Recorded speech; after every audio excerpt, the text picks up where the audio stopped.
Hi, hello, welcome to the channel PATHINAARUKARANDI NEI.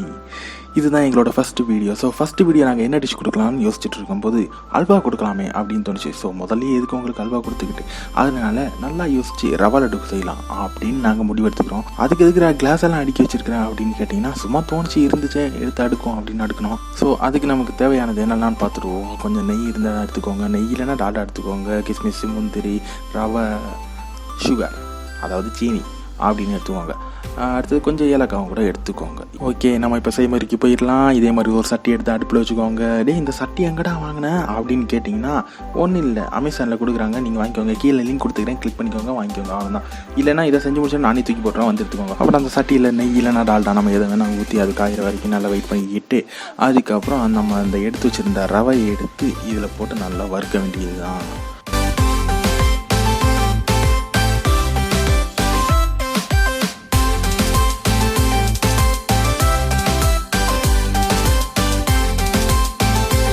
நல்லா ப்ரௌனிஷாக வர்ற வரைக்கும் நல்லா வறுத்து கறியை விட்டுறாதீங்க, கரிஞ்சா யாரும் சாப்பிட மாட்டாங்க. அப்புறம் வறுத்த ரவையை நம்ம இந்த ஜாரில் போட்டு நல்லா அடிச்சுக்கோங்க. அரைச்ச ரவையை நம்ம எடுத்து இப்படி செக் பண்ணிக்கலாம். நல்லா நைஸாக இருந்திருக்கணும், இல்லைன்னா கல்லுக்கெல்லாம் இருக்கும், கடிக்க முடியாது, பார்த்துக்கோங்க.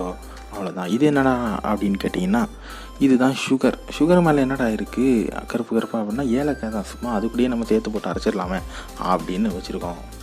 ஸோ இதை அரைக்கிறத நாங்கள் காட்டலை, எதுக்கு காட்டிக்கிட்டு அப்படின்னு சொல்லிட்டு அரைச்சி முடிச்சதுக்கப்புறம் நாங்களே காட்டிக்கிட்டோம். பாருங்கள் இவ்வளோ வெள்ளையாக இருக்கணும். அப்புறம் அது ரெண்டுத்தையும் சேர்த்து ஒரு பவுலில் போட்டு மிக்ஸ் பண்ண வேண்டியது தான்.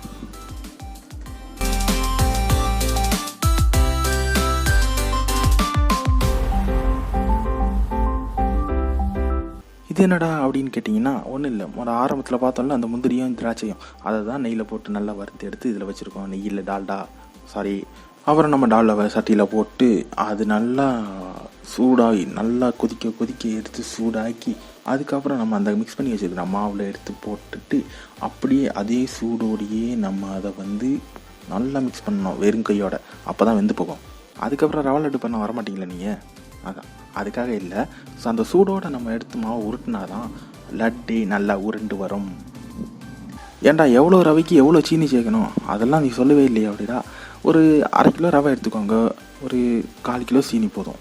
1/4 கிலோ போதாது அப்படின்னா ஒரு 1/2 கிலோ எடுத்துக்கோங்க, பரவாயில்ல, பிரச்சனை இல்லை. சுகர் பேஷண்ட்டாக இருந்தால் 2 கிலோ சேர்த்தே எடுத்துக்கலாம், பிரச்சனையே இல்லை.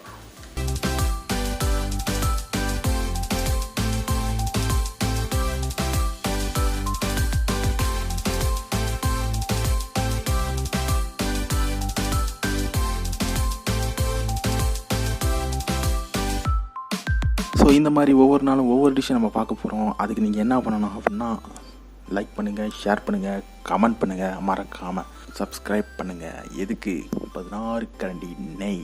அதுக்கு ஒரு 16 கரண்டி நெய் எடுத்து சரிங்க, அதுல 6 கரண்டி நெய்ய உள் சைடு அப்படியே லேசா விளாவி விட்டு